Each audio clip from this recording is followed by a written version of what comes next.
Hello, I'm back with another video, and in this video, I want to start out by saying that I'm gonna attempt some daring statements, and I offer these with respect, inspiration, and love, and to the purpose of making more assisting viewers to become the best artists and expressors that they can be. So this is to the purpose of developing self-expression, to the to the further purpose of creating and enjoying and inspiring what beauty is, to whatever beauty means to a person. And then we're how So I had mentioned in another video about a book called, I think it's called On Songwriting by a journalist named Paul Zalo, from a period in the 90s, who was collecting interviews with different um, artists, and then sharing the insights from those. And there was one interview in there containing a songwriter who was exemplifying the value of forming connections between things that don't seem related.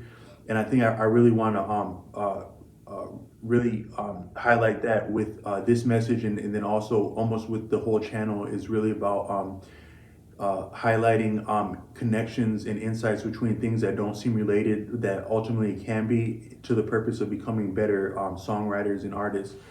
And one thing I was thinking of today, I was thinking of some different things that are loosely related. Um, um, there's another very powerful, influential person that could be of interest to anyone watching this channel that wants to develop as an artist and or intellectual.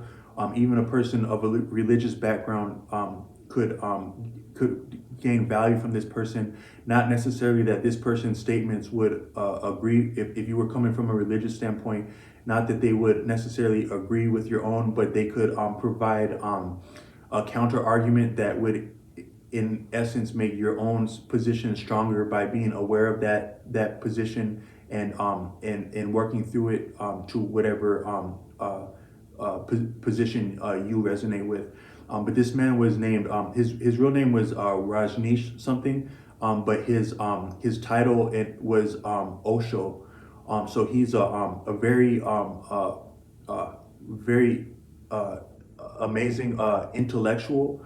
And then on top of that, he was a historical figure in both India and the United States, who did very unique things in terms of having a commune of supporters in India, and then also establishing a commune of supporters in the United States. And the caliber of his support were really amazing. He had like engineers, doctors, all kinds of people who would be willing to do custodial and menial tasks around the commune, in support of him and his message. Just to give a little bit of an idea of the caliber of some of his statements. But he was a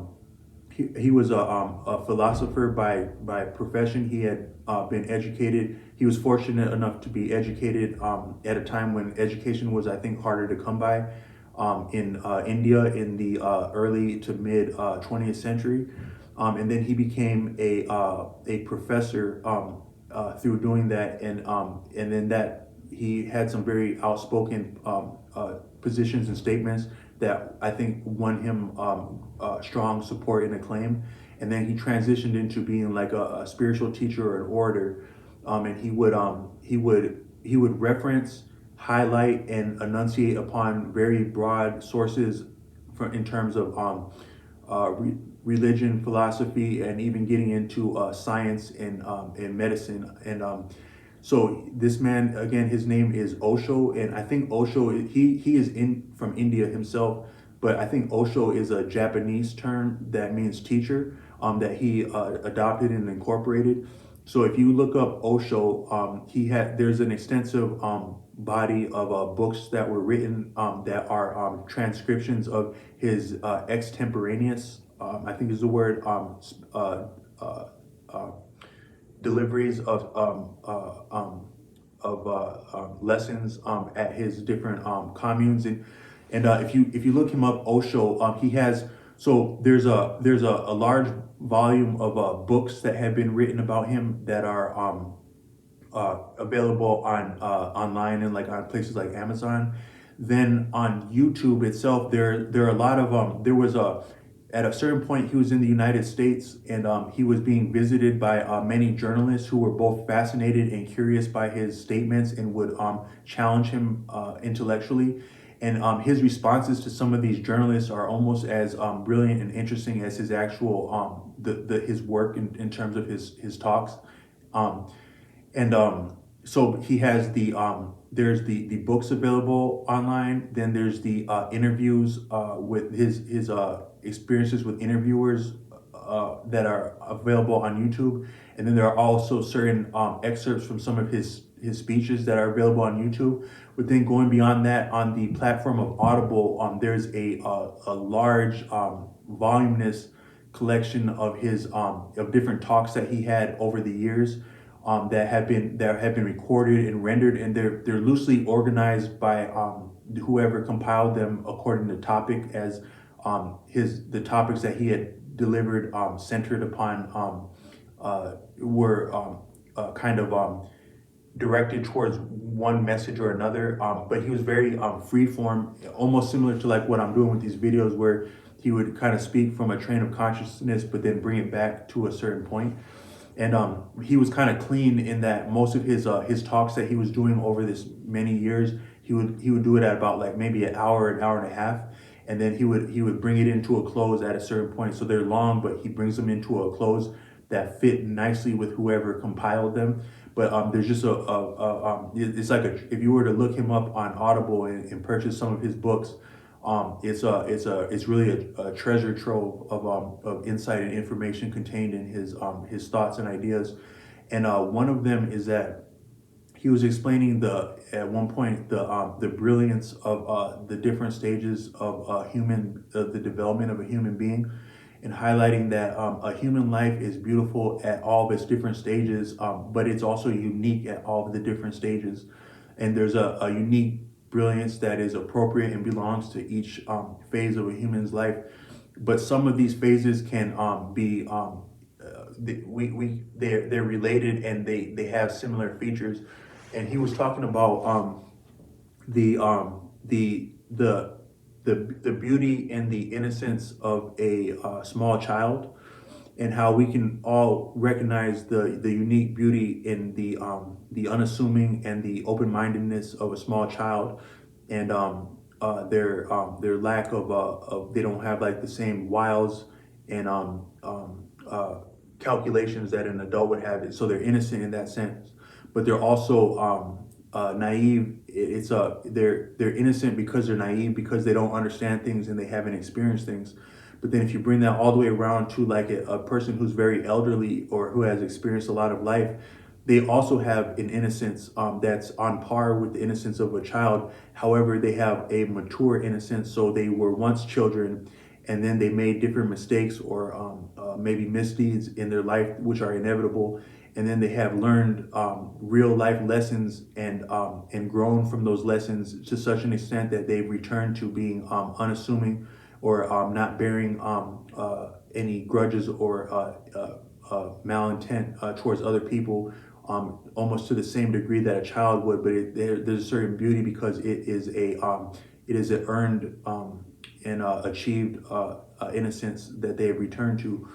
So what I wanted to put forward is that us as young or seasoned adults who are not necessarily children or elderly, we can still approach and I think in some ways realize a certain degree of the innocence that we once had and maybe will have again in the future, by a conscious effort. So like a lot of things, like when you make, like if I make a statement to say that an adult can become innocent again, that sounds like a very outlandish thing to say.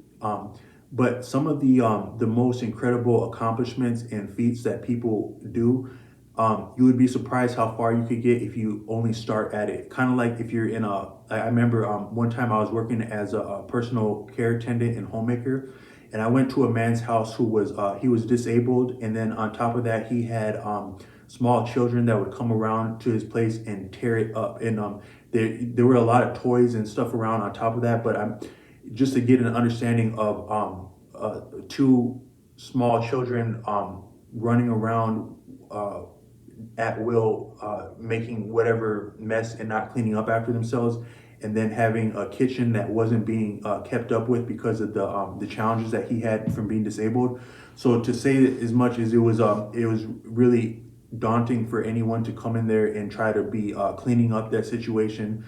But taking the first couple steps at it, like, okay, well, I'll pick that up there, and then I'll do that, and then I'll do that, and actually, I was able to turn an apartment that was almost probably technically it could have been close to being condemned. Not there wasn't anything egregiously unsanitary, but it could just the clutter and the mess. It could almost be, if not condemned, at least cited by some kind of housing authority. But then in not too long to actually really turn that all the way around and make the place start to look and feel nice and enjoyable. And not to anyone that's cared for or looked after small children can appreciate that that didn't last more than a day, and it was like really a daily thing that I had to keep up with. But I just meant to say that we can really accomplish quite a bit if we would only incline ourselves and set ourselves in that direction and believe in ourselves. So when I'm talking about innocence like this, I think that if we can make a conscious effort to relinquish the grudges that we carry and our intentions to our intentions to harm other people, which can be reduced to self-interest, as the author Arthur Avalon once said, that all of our vials and our misdeeds can be reduced to self-interest at one point. But if we can start to practice consciously recognizing when we are bearing animosity towards other people, whether in the form of a grudge from the past or people we're presently dealing with, to really just make a conscious effort to wake up in the morning and not be against anyone or anything. I think just that standpoint and position can really help us to be more and more equitable and come from a place of to become more genuine. And where I'm going with that, I was going somewhere with that, is to say that I think that to reclaim innocence is could really be quite incredible for an artistic person. And then, but with that, what I mean by innocence is not necessarily not being aware of right and wrong, or maybe not even even partaking of what could be considered right and wrong, but to simply be authentic and total. That's what I mean by innocent. And something that and this is, I'm gonna make some bold statements with this, but it does pertain to artistry and development as a human being. And a lot of people have very strong feelings about things like adult entertainment, and but yet at the same time, a lot of people are really drawn and captivated by it at the same time. And I wanted to highlight the fact that one thing that's really kind of almost one of the most pure and powerful expressions of artistry is if you watch adult entertainment, some of the things that they're doing, the acts and the gestures that they're assuming, they're total. So they have no they're having a total experience where they're not holding anything back, and they're kind of like they're throwing caution to the wind, and they're having a total experience. And I think that there is a certain beauty that comes with that is almost transcendent of right and wrong, and is really something to reflect upon.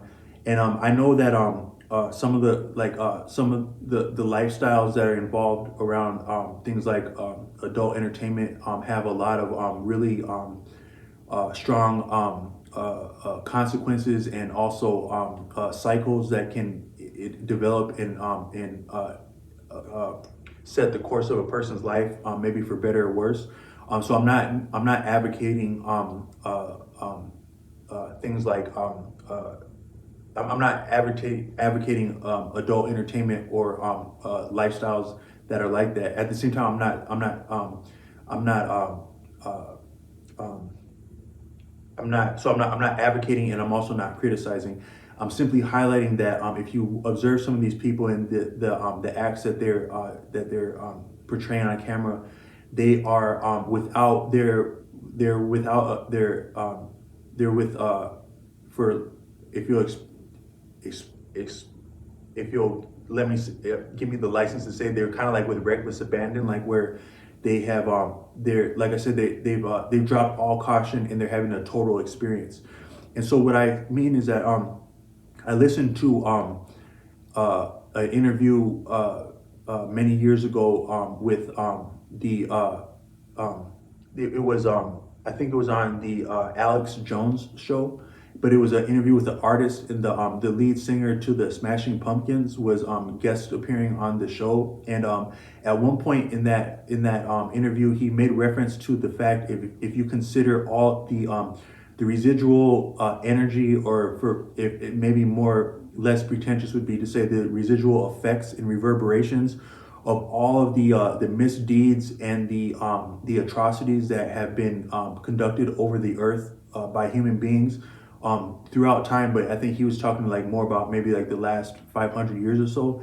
It's really quite incredible to imagine how much pain and trauma us have as human beings have underwent and is still with us. And so you think about, this universe is full of so many balances that make life possible. That a lot goes on to make any anything that transpires. A lot goes into it, and a lot comes from it. So a how could such a reality as we live in facilitate and to- facilitate and tolerate the misdeeds that we do on earth? And then also, how could such a reality heal from those misdeeds and and go forward? So I think that what I mean to say is that I think that there is some purpose, and this is a I know this is I'm talking heavy right now, but there's some purpose that has allowed us to have the experiences that we've had in our life, and that all humans have had in their lives, both positive and negative. And I think that if you just um, appreciate the amount of effort that has been expended into the activities of human beings to this point, and then also the pain that has been borne and sustained in that, there must be somewhere that it's headed to either redeem, to make all these efforts and pains that we have underwent amount to something of value. Because I think this universe, there's nothing to be wasted in nature. All things are recycled and revitalized in one way or another. So I think nothing is ever lost in nature. Nothing is wasted. Therefore, these pains and these traumas that we have underwent, there must be something that can be salvaged from it. And what I suggest is that, and now I'm kind of talking a little bit abstract now, but as a human condition and human beings, both broadly speaking, humans collectively, but also us personally within our own lives, I suggest that the value, the redemption, and the purpose of our most and the what all of our pain and trauma has amounted to, and what the most value that can come out of it, is to simply fully experience what it means to exist, and to have total experiences, whatever that amounts to, positive or negative, simply based on inspiration and engagement, kind of like an adult actress, or an adult model, male or female, portrays in an adult film. And that is all I'm saying is that I'm trying to tie that back to both artistry, um, the pain and trauma that we all undergo, and self-expression, and that all those can overlap in terms of finding opportunities to have total experiences without uh, without without calculation for an outcome, positive or negative. Again, I recommend everyone to be safe and responsible, always. And at the same time, with that, to fully embrace and appreciate life, and have total experiences. And I think that there's great healing, beauty, and self-expression that comes with having total experiences, whatever a total experience means to you. So again, I offer these statements with love, respect, and inspiration. And I salute anyone out there creating any form of art or content that's authentic. And I think that if we bring our best, we will do our best for one another and for ourselves. But I hope you take some value from this and keep up the work.